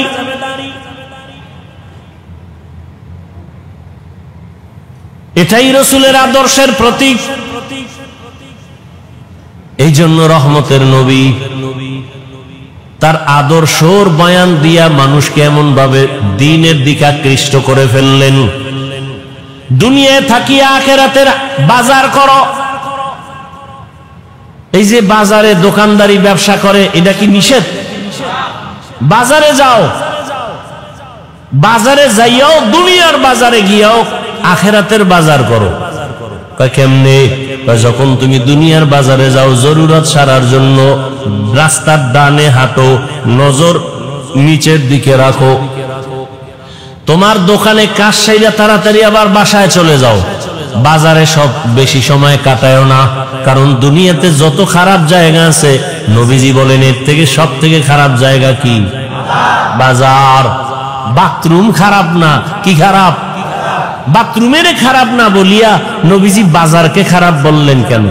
বাথরুমে ওই গুনাহ হয় না, বাজারের মধ্যে যেই পরিমাণ গুনাহ হয়। এজন্য নবী বলেন, আদ-দুনিয়া সিজনুল মুমিন ওয়া জান্নাতুল কাফের। দুনিয়া হলো মুমিনের জন্য জেলখানা, বেঈমানের জন্য শান্তির জায়গা, বালাখানা। দুনিয়াতে যত শান্তি বেঈমানেরা করবে, পরকালে ওদের শান্তি নাই। আর মুমিনেরা যত কষ্ট দুনিয়ায় করবে, পরকালে ওদের কোনো কষ্ট নাই। তাহলে দুনিয়া মুমিনের জন্য জেলখানা, মানে কি? অশান্তি। অতএব শান্তির দোয়া করার কোনো কায়দা নাই। তবে যদি আখিরাতের লাইনে চলে, আল্লাহ দুনিয়াতেও তাকে বোনাস শান্তি দিবেন। বোনাস কি দিবেন? আপনি টুপি মাথায় দেন না কেন? কয় মাথা গরম হয়ে যায়। যেই গরম। আর আমারে যদি আপনি লাখ টাকা দিয়ে বলেন টুপি পরা যাবে না, আপনার গরম আছে, আমার গরম নাই। কি আসলে আল্লাহর প্রতি মহব্বতের পার্সেন্ট আপনার কম। একজন আল্লাহর বান্দা বলে, আমি ফরজ আমল তো করবই, নফল আমি ছাড়ব না। আর একজনে বলে নফল লাগে না, নফল। আর একজনে কে ফরজ পর্ব তো পর্বই, নফলও ছাড়ব না। আর একজন মুমিন, সে আশিকে রাসূল, বলে আমার নফল লাগে না। মোহাব্বতের পার্সেন্ট যেমন, ইবাদতের সীমানাও তেমন। মোহাব্বতের পার্সেন্ট, আপনার টুপি মাথায় দিতে গরম, আর একজনের মাথায় টুপি, এর উপরে আবার পাগড়ি, এর গরম কই? এর গরম যা কিছু আছে এর অন্তরে আসল গরম ঢুকায় রাখছে, দুনিয়ার গরম কিছুই না। যদি আমি টুপি পাগড়ি ছাড়া চলি, হাসরের ময়দানের গরম তারও কঠিন, হাসরের ময়দানের গরম আরো কঠিন। এই গরম তো কোনো গরমই না। দিনের বেলা সূর্য, রাতের বেলা নাই, এর পরেও কেন এত গরম? সূর্য তো দিনে আসিল, রাত্রে আছে নাই, এরপরও কেন এত গরম? আর এই সূর্যটা বিজ্ঞানীরা বলে 9,30,00,000 মাইল উপরে। এই সূর্যের একটা মুখ নিচে দেওয়া, বাকি সব উপরে। আবার এই মুখটার তাপ ফেরেশতারা পানি দেয় ঠান্ডার জন্য, আবার ওই তাপটা ডাইরেক্ট জমিনে আসে না, সূর্যের নিচে একটা গ্যাসের পাতলা আবরণ আছে, ওইটা আটকাইয়া রাখে সূর্যের আলোটারে। এরপরে আস্তে করে বাকি তাপটা জমিনে ছাড়ে, জমিনে আসার পরে ওই তাপটাও বান্দার কষ্ট হবে। আল্লাহ তাআলা পোশাকের আয়োজন করে দিলেন, মাথার পোশাক, চুল, শরীরের পোশাক লাগাও, সূর্যের পোশাক আলোটা ইসা তোমার যেন ডাইরেক্ট হিট করতে না পারে। জঙ্গলের প্রাণীর পোশাক হইল পশম, শরীরের উপরে পশম, এরপরে চামড়া আল্লাহ দিয়া রাখছেন। আবার এই পোশাকের মধ্যে রহমতের নবী সবুজটাও ব্যবহার করেছেন, কালো রং ব্যবহার করেছেন, সাদাটা বেশি ব্যবহার করেছেন। কেন? 1,500 বছর পরে বিজ্ঞানীরা গবেষণা করে বের করলো রহমতের নবী সবুজ কালারটাও ব্যবহার করেছেন, কালোটাও ব্যবহার করেছেন, সাদাটা বেশি ব্যবহার করলেন কেন? বিজ্ঞানীরা এটা গবেষণা করে বের করলো সাদা কালারটা শীতের মধ্যেও শরীরের সাথে অ্যাডজাস্ট হয় এবং গরমের মধ্যেও অ্যাডজাস্ট হয়, অন্য কালার হয় না। প্রচন্ড ঠান্ডা সাদা কালার কন্ট্রোল করে শরীরের সাথে ম্যাচিং করে দেয়, প্রচন্ড গরম সাদা কাপড় সাদা কালারে কনভার্ট করে শরীরের সাথে অ্যাডজাস্ট করে দেয়, শরীরের উপরে বেশি কোনো যেন আঘাত না করে। আরব দেশে যান, সৌদি আরবে আমি গেলাম, ওখানে দেখলাম আরে আমরা পাতলা জামা পরি, আর এরা মোটা মোটা সাদা জামা পরে, অনেক মোটা কাপড়ের জামা। গবেষণা তো ঠিকই, সাদা কাপড়ে প্রচন্ড গরমকে এই সাদা কালারটায় কন্ট্রোল করে ফেলে। ভাইরা আমার,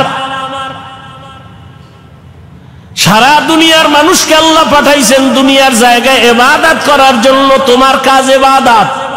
এবার তুমি খাবা কি সেই বিষয়ে চিন্তা কার?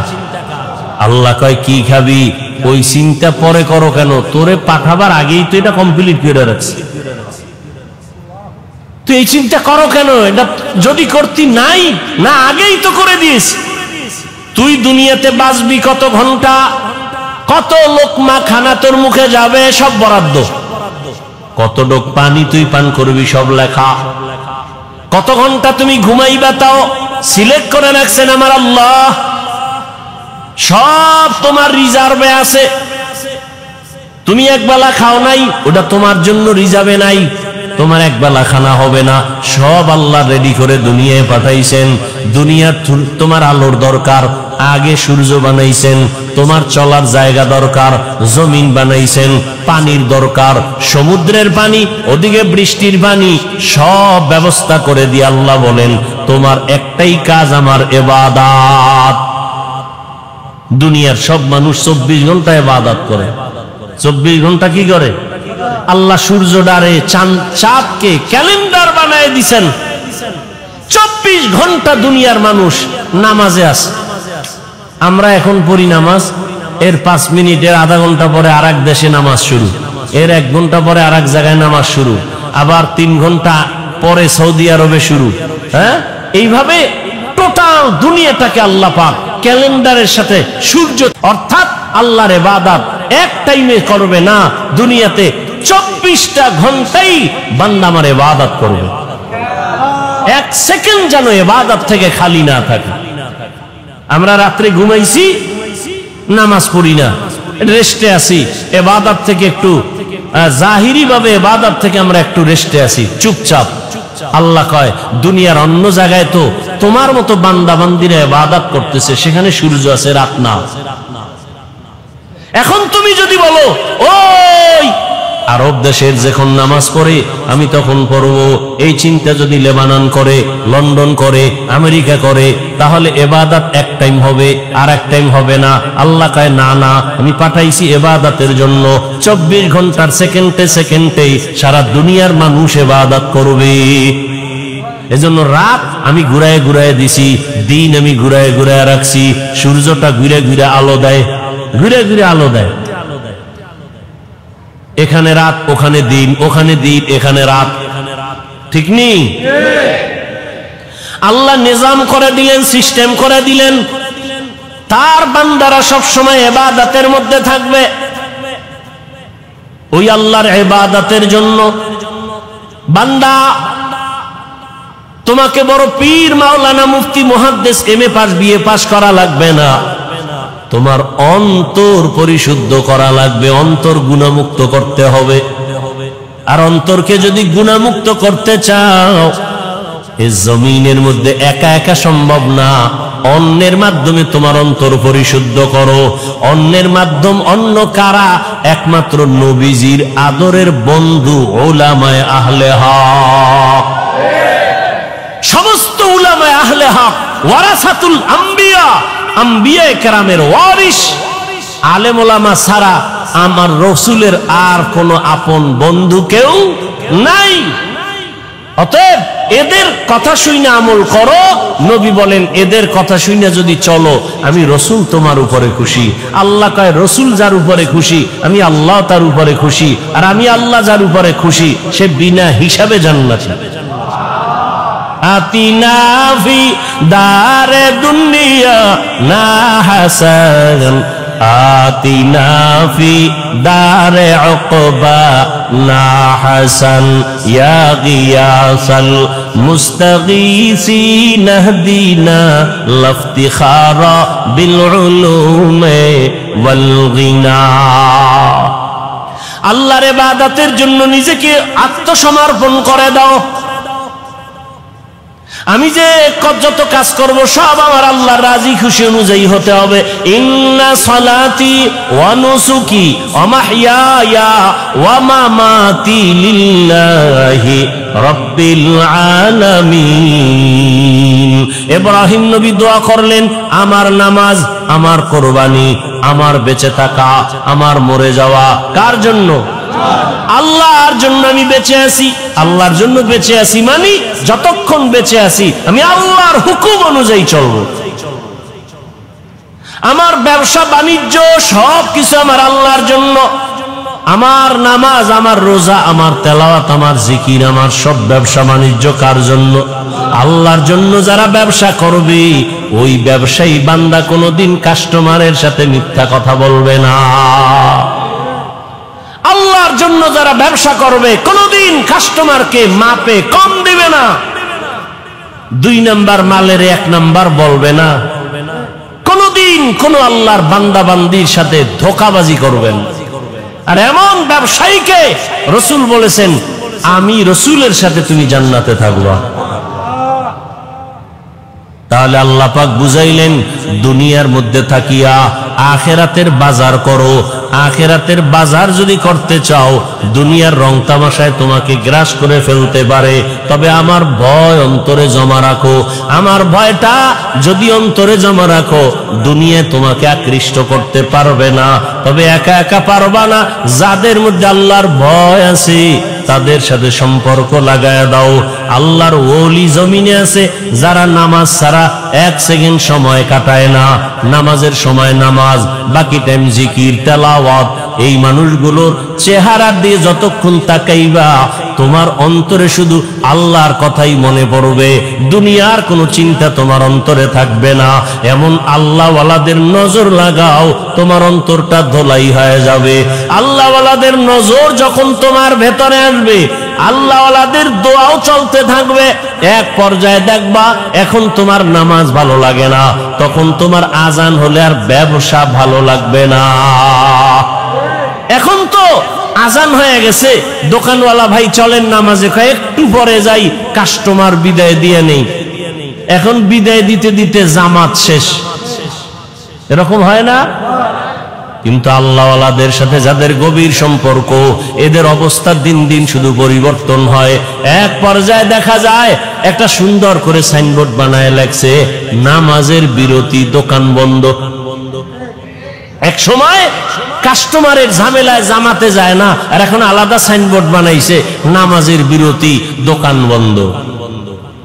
এটা আল্লাহওয়ালাদের সোহবতের মাধ্যমে সম্ভব, একা একা সম্ভব না। এজন্য আল্লাহওয়ালাদের সোহবত। আল্লাহওয়ালা কারা?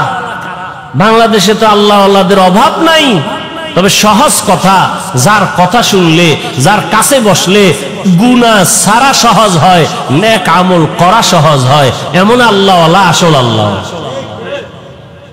যেই আল্লাহওয়ালাদের নেক নজর লাগলে অন্তরের মধ্যে আমলের আগ্রহ বাড়ে, গুনার আকর্ষণ কমে যায়। আল্লাহওয়ালার সামনে গিয়া বয়ান শুনিয়া চোখের পানি ছেড়ে কাঁদেন, অন্তরে ভয়, যেই ভয়টা এতক্ষণ আসে নাই। আল্লাহওয়ালা, খাঁটি আল্লাহওয়ালাদের বয়ান শুনতে গিয়া চোখের পানি যখন পড়া শুরু হয়ে গেল, দিলটা নরম হয়ে গেছে।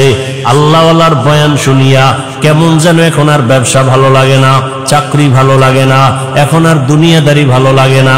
বান্দার চোখের থেকে পানি বের হয়ে গেল। আল্লাহর কাছে বারবার তওবা করে ক্ষমা চায়, জীবনে কত নামাজ ছাড়লাম, কত বেপরদায় চললাম, কত মিথ্যা কথা বললাম, গালি দিলাম, গীবত শিকায়াত করলাম। আল্লাহর কাছে তওবা করে, আল্লাহ তুমি আমাকে দয়া করে মাফ করে দাও।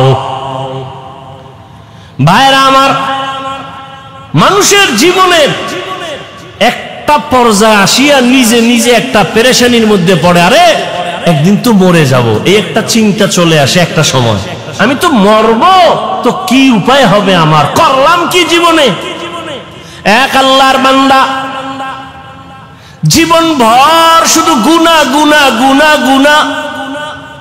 এলাকার সবাই জানে বড় অপরাধী, এমন কোন গুনাহ নাই যে গুনাহ তার দ্বারা হয় না। রাতের বেলা একদিন বিছানায় শুয়ে শুইয়া চিন্তায় পড়ে গেল, আরে আমি গুনাহ করতে করতে জীবন আমার শেষের দিকে চললো, আমার ডানে বামে সব চলিয়া গেল, গুনাহ করলাম হাতের দ্বারা, কত মানুষ জবাই করলাম। এখন তো মানুষ আমারে দেখলেই ভয় পায়, জানে আমি এলাকার বড় সন্ত্রাসী, বড় চাঁদাবাজ, বড় চান্দাবাজ, ধান্দাবাজি করি। মানুষ আমার সামনে আসে না, আলেম ওলামারাও আমাকে ভালো জানে না। মন্তরের মধ্যে একটা আঘাত লাগছে, হঠাৎ করে কানের মধ্যে আওয়াজ, মসজিদের মিনারায় ফজরের আজান, আসসালাতু খায়রুম মিনান নাওম। অন্তরের মধ্যে গিয়ে হিট করলো, একটু চিন্তায় পড়ছে আমার উপায় কি হবে। এর মধ্যে আজানের আওয়াজ অন্তরের মধ্যে হিট করলো। এবার হয়তো একটু ঘুরে ঘুরে মসজিদের দিকে যাই, গিয়া দেখে কেউ নাই, মসজিদ দরজা একটা খোলা, মুয়াজ্জিন সাহেব আজান দিয়া বের হচ্ছে, ওদিকে ইমাম সাহেব রুমের পাশে ওযু বানায়। সন্ত্রাসীর দেইখা ইমাম সাহেব বড় ভয় পেয়ে গেল। ওই লোকটা বলে, ভয় পাইও না হুজুর, আমি এখন উল্টা মন নিয়ে আসি না, আমার অন্তরটা বড় দুর্বল, আমার একদিন মরণ হবে, মালিকের কাছে আমি কেমনে কি নিয়ে দাঁড়াবো, কি জবাব দিব। ইমাম সাহেব বড় খুশি হইয়া বলেন, আসেন ওযু বানান। কয় জীবনে তো ওযু করি নাই। ইমাম সাহেব বৈশা তারে সুন্দর করে ওযু শিখায় ওযু বানায় দিল, নামাজ পড়াইয়া। এরপরে বলে, আপনি প্রতিদিন নামাজ পড়বেন, একজন আল্লাহওয়ালার পরামর্শ নিবেন। বলে, হুজুর আমি আপনার পরামর্শ নিব।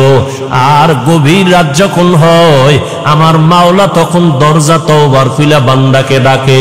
অতিও গভীর হয় রজনী যখন, নীরবে প্রভুর নাম জপিও তখন। প্রভুর করুণা যদি পাইবারে চাও, গভীর রাতে উঠে প্রভুর গুণগান গাও। গভীর রাতে আমার আল্লাহ প্রত্যেক রাতের শেষ ভাগে প্রথম আসমানে আসিয়া হাজির। আল্লাহ জোহরে আইসা ডাকে না, আসরে আইসা ডাকে না, ফজরে আইসা ডাকে না, মাগরিবে ডাকে না, এশার সময় ডাকে না।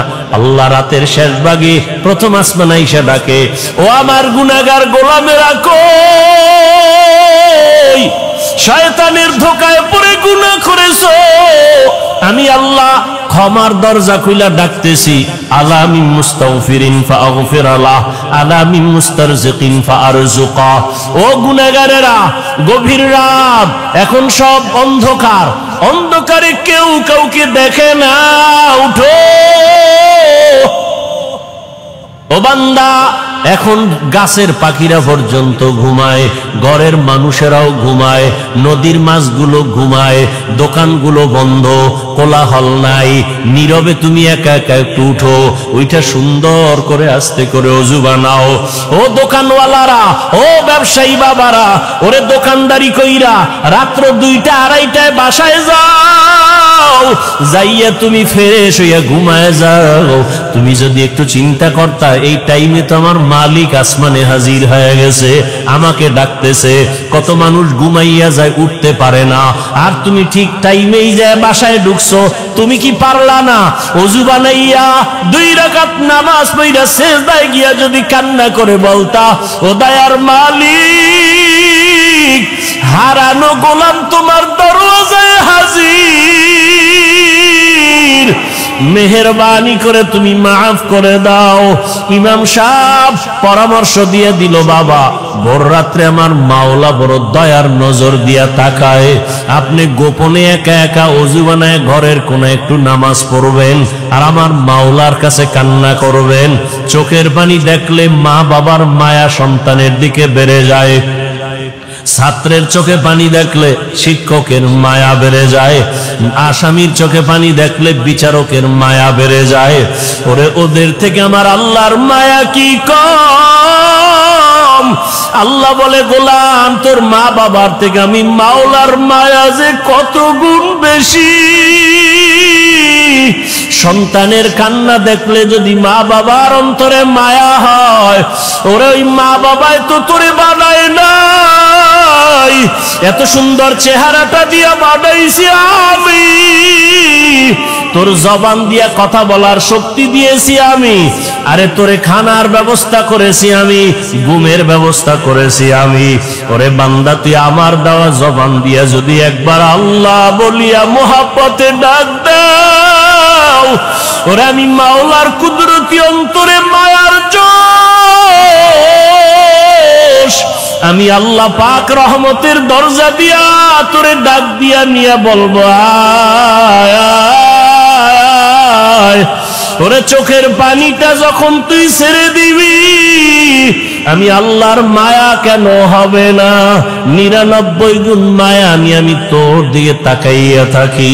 কখন তুই জিব্বা দিয়ে আমি আল্লাহকে মায়া করে একবার আল্লাহ বলে ডাক দিবি? ইমাম সাহেবের পরামর্শ নিয়া ওই জাহান্নামী গুনাহগার বান্দা রাতের গভীর, আজ রাতে আর ঘুমায় না, রাতের শেষ ভাগে আজকে মালিকের ডাকবে।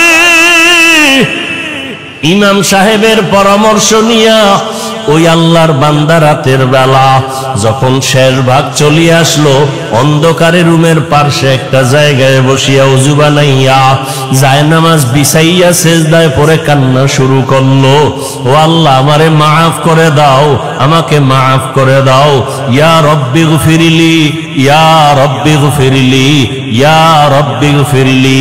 এমন কান্না, এমন কান্না, ঘরের বাচ্চারা পর্যন্ত এক পর্যায়ে আওয়াজ বাড়তে বাড়তে সজাগ হয়ে গেছে। স্ত্রী ডাক দিয়ে কয়, ও স্বামী আমার, তুমি জীবনভর এত অন্যায় করছো, এখন কান্না করতেছো কেন? বলে আল্লাহর কাছে ক্ষমা চাই। হঠাৎ করে গাইবি একটা আওয়াজ, এরে বান্দা তুই যতই কাঁদো তোর ক্ষমা নাই, ক্ষমা নাই, ক্ষমা নাই। ওরে তুই কান্না করে কি লাভ? এত বড় বড় অন্যায় তুই করছো। আওয়াজটা স্ত্রী পর্যন্ত কানে শুনছে। এবার আল্লাহর বান্দা কান্না বন্ধ করে না, আরো জোরে জোরে ফোফায় ফোফায় কান্না করে, আরো জোর লাগায় কাঁদে আর বলে, ও দয়ার মালিক, গুনার কারণে ফিরাইয়া দিও না। ওরে আমার মতো গুনাহগার কেউ নাই, শয়তানের ধোকায় পড়ে গুনাহ করলাম, গুনার কারণে আমার হাত না পাক, আমার চোখ না পাক, আমার জিহ্বা না পাক, আমার অন্তর না পাক, আমার মতো জাহান্নামী কেউ নাই। মানুষ আমারে ভালো বলে, আসলে আমি তো বড় খারাপ মানুষ। আমার জবানটা গুনার কারণে না পাক, আমার চোখ দুইটা গুনার কারণে না পাক। স্ত্রী ডাক দিয়া বলে, তুমি গাইবি আওয়াজ শুনো নাই, তোমার ক্ষমা নাই, তুমি আবার কান্না করো কেন? আল্লাহর বান্দা বলে, বিবি বলো এই কান্নার দরজা বাদ দিয়া অন্য কোন দরওয়াজা আছে নাকি, বলো সেখানে গিয়া কান্না করব। স্ত্রী বলে, আর কোন দরওয়াজা নাই। বলে, তাহলে যেহেতু একটাই দরওয়াজা, গফফার নামের দরওয়াজা, রহমান নামের দরওয়াজা, এই দরওয়াজা ছাড়া যেহেতু আর কোন দরওয়াজা নাই, আমাকে ক্ষমা না করলে আমি কান্না বন্ধ করব না, আমি কান্না করেই যাব। একটা সন্তান কান্না করলে মা বাবায় যদি মায়া করে, একটা ছাত্র কান্না করলে যদি শিক্ষকের মায়া বাড়ে, আমার রহমানের দরজা আমি ছাড়ব না, কান্না করতেই থাকবো। আমার পরিণামে যা হবার হবে, তবে কান্না আর আমি বন্ধ করব না। এই বলি আবার কান্না শুরু, আর ডাকেও দয়ার মালিক, তোমার বান্দা তুমি বানাইছো, তোমার ছেলে নাই মেয়ে নাই, আমরাই তোমার আদরের গোলাম। শয়তানের ধোকায় পড়ে গুনাহ করেছি, গুনার দিয়ে তাকাইয়া ফিরাইয়া দিও না রে আল্লাহ। গুনার কারণে দিলটা পাথর, চোখে পানিও নাই। ও আমার গুনাহগার বাবারা, ও যুবক বাবারা, চোখে কি পানি নাই? গুনার কথা স্মরণ করে আমার মালিকের ডাক দাও, আর আমার মালিকের কাছে ক্ষমা চাও। ওরে আজকে রাত্রে তুমি এখানে আসো, কালকে কোথায় থাকবা জানা নাই। আল্লাহর বান্দা কান্না বন্ধ করে না, কান্না চালু রাখছে। এমন কান্নার এক পর্যায়ে হঠাৎ করে আবার গাইবি আওয়াজ, আল্লাহর পক্ষ থেকে আওয়াজ আসতেছে, ও বান্দার কাঁদিস না, তোর জীবনের গুনাহ মাফ, ওরে তোকে মাফ করে দেওয়া হয়েছে, আর কাঁদিস না। বান্দা আবার কান্না শুরু করলো, বলে এতক্ষণ কান্না করেছি ভয়ে, আযাবের ভয়, এখন কাঁদি আমার মালিকের মুহাব্বত। যত কান্না করব তত মালিকের মায়া বেড়ে যাবে, আমার মাওলা আমার দিকে মায়ার নজরে তাকাইবেন। এই জন্য আমি বেশি বেশি কান্না করতেছি।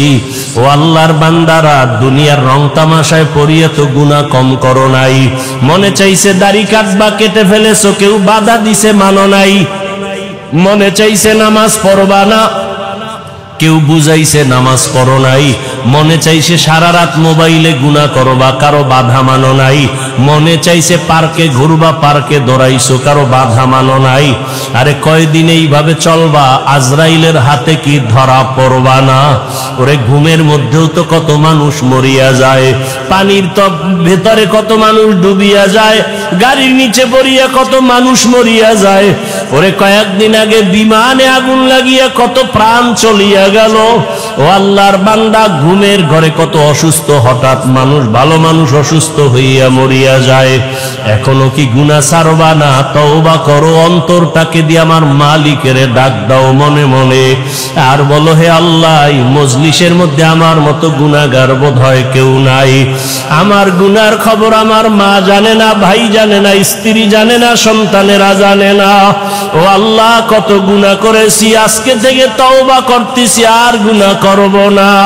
দুনিয়ার সূর্যের গরম সইতে পারি না, বেতের বাড়ি সইতে পারি না, মশার কামড় সহ্য করতে পারি না। গুনাহ নিয়ে কবরে গেলে জাহান্নামের গরম কেমন করে সহ্য করব, হাসরের ময়দানের গরম কেমন করে সহ্য করব, সাপের কামড় কেমন করে সহ্য করব। ও আল্লাহ, তওবা করতেছি, আর নামাজ ছাড়ব না, আর দাড়ি কাটবো না, আর বেপরদায় চলবো না। মা বাবার দোয়া নিয়া, শিক্ষকের দোয়া নিয়া, উলামায়ে আহলে হকের পরামর্শ নিয়া নবীজির আদর্শ মেনে চলবো। আল্লাহ আমাদের খাঁটি তওবাওয়ালা জীবন দান করেন, তওবার উপরে মজবুত হইয়া চলার তৌফিক দান করেন। আমিন। আলহামদুলিল্লাহি রাব্বিল আলামিন। والصلاة والسلام على سيد الأنبياء والمرسلين وعلى آله وأصحابه أجمعين يا أرحم الراحمين يا أرحم الراحمين يا أرحم الراحمين رب ارحمهما كما ربياني صغيرا رب ارحمهما كما ربياني صغيرا দয়ার মালিক, এত গরমের ভিতরে তাকাইয়া দেখেন গুনাহগার বান্দারা হাজির। আয় আল্লাহ, আমরা আপনার দরওয়াজায় আসছি, তওবার নিয়ত করেছি, গুনাহ নিয়ে কবরে যাব না, হাসরের ময়দানে দাঁড়াইতে চাই না, সূর্যের গরম সহ্য করতে পারবো না, জাহান্নামের গরম সহ্য করা যাবে না। আয় আল্লাহ, আমরা গুনাহ করে তওবা করেছি, আর গুনাহ করব না রে মালিক, আর নামাজ ছাড়বো না, দাড়ি কাটবো না, বেপরদায় চলবো না, মা বাবাকে কষ্ট দিব না। উলামায়ে কেরামের দোয়া নিয়া, পরামর্শ নিয়া, ও শিক্ষকের দোয়া নিয়া নবীর আদর্শে চলবো। আমাদের তওবা কবুল করে নেন, গুনাহমুক্ত জীবন দান করেন। আয় আল্লাহ, আয়োজনকারীদের কবুল করে নেন। আয় আল্লাহ, ব্যবসায়ীদের ব্যবসায় বরকত দান করেন, অভাবীদের অভাব দূর করে দেন। সারা দুনিয়ার মুসলমানদের ঈমান আমল হেফাজত করেন। সারা দুনিয়ায় মুসলমানের কান্নার আওয়াজ, ফিলিস্তিনের জমিনে মুসলমানের কান্নার আওয়াজ, আয় আল্লাহ, কাশ্মীরে মুসলমানের কান্নার আওয়াজ, আসামে মুসলমানের কান্নার আওয়াজ, সারা দুনিয়ার মুসলমানদের উপরে জালেমদের জুলুম চলতেছে। ও আল্লাহ, গুনার কারণে বুঝি আপনি বেজার হয়ে গেছেন। আয় আল্লাহ, আমরা ক্ষমা চাই, নবীর উম্মত হিসাবে মাফ করে দেন। আয় আল্লাহ, জালেমদের ধ্বংস করে দেন আল্লাহ, জালেমদের ধ্বংস করে দেন আল্লাহ, জালেমদের ধ্বংস করে দেন আল্লাহ। মুসলমানের ঈমান আমল হেফাজত করেন আল্লাহ। সারা দুনিয়াবাসীকে হেদায়াত দান করেন আল্লাহ। বাংলাদেশ শান্তির দেশ বানায় দেন আল্লাহ। জালেমদের জুলুম থেকে দেশ ও জাতিকে হেফাজত করেন আল্লাহ। আপনার খাস আহলে হক ওলিদের বন্ধু বানায় দেন। আয় আল্লাহ, গুনাহের প্রতি ঘৃণা জমায়া দেন। সুন্নাত ওয়ালা জিন্দেগি দান করেন। নবীজির রওজায় গিয়া সালাম দেওয়ার তৌফিক দান করেন। বাইতুল্লাহর গিলাফ ধরে লাব্বাইক বলার তৌফিক দান করেন। আয় আল্লাহ, সুন্নতের আলোকে জীবন গড়ার তৌফিক দান করেন।